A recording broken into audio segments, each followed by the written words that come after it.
தெனாலிராமன் கதைகள் 289. சோம்பேறி. விஜயநகர பேரரசில் ஒரு முறை கோடை வெயில் கொளுத்தியது. அரண்மனையில் இருந்த வேலையாட்கள் சோர்வாக இருந்ததால் விசிறி வீசும் பணி மந்தமானது. இதை கண்ட மன்னர் கிருஷ்ணதேவராயர், ஏன் இவ்வளவு சோம்பேறித்தனமாக விசிறி வீசுகிறீர்கள் என்று கோபமாக கேட்டார். மந்திரியோ, அரசே, இவர்கள் சோம்பேறிகள், இவர்களை தண்டித்தால் தான் வேலை செய்வார்கள் என்றார்.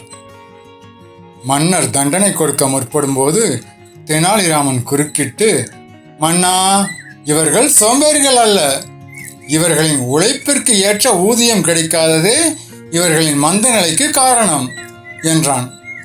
மன்னர், அப்படியானால் நீயே இவர்களை உற்சாகப்படுத்தி வேலை வாங்கு என்று சவால் விட்டார். அடுத்த நாள் தெனாலிராமன் ஒரு பெரிய விசிறியை தயார் செய்தான். அதில் பழங்கள் மற்றும் இனிப்பு பண்டங்களை தொங்க விட்டான். வேலையாட்கள் விசிறியை ஆட்ட ஆட்ட அவர்களுக்கு பிடித்த உணவுகள் அவர்கள் அருகிலேயே வந்தது. சோம்பேறிகளாக இருந்த வேலையாட்கள் உணவை பெறுவதற்காக மிக உற்சாகமாக விசிறியை வீசத் தொடங்கினர். அரண்மனை முழுவதும் குளிர்ச்சியான காற்று வீசியது.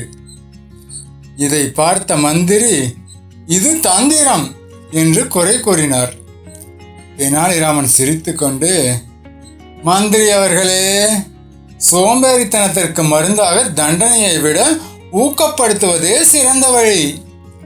பசி ஒருவனை சுறுசுறுப்பாக்கும் என்பது இயற்கை நியதி என்றான்.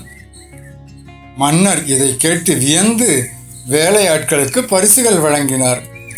சோம்பேறிகள் என்று முத்திரை குத்தப்பட்டவர்களின் திறமையை ஊக்கத்தின் மூலம் வெளிக்கொண்டு வந்த தெனாலிராமனின் அறிவை மன்னர் பாராட்டினார்.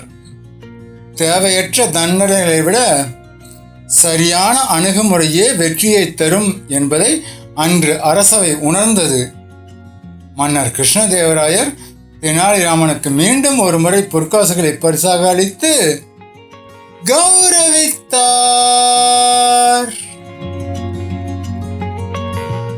நீதி. ஒருவரின் சோம்பேறித்தனத்தை கண்டிப்பதை விட அவரை ஊக்கப்படுத்துவதன் மூலம் சிறப்பான பலனை பெற முடியும்.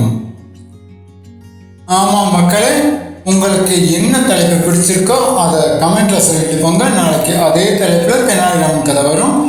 அதுக்கு முன்னாடி இந்த சேனலுக்கு சப்ஸ்கிரைப் பண்ணுங்க, லைக் பண்ணுங்க, கமெண்ட் பண்ணுங்க. தேங்க்யூ.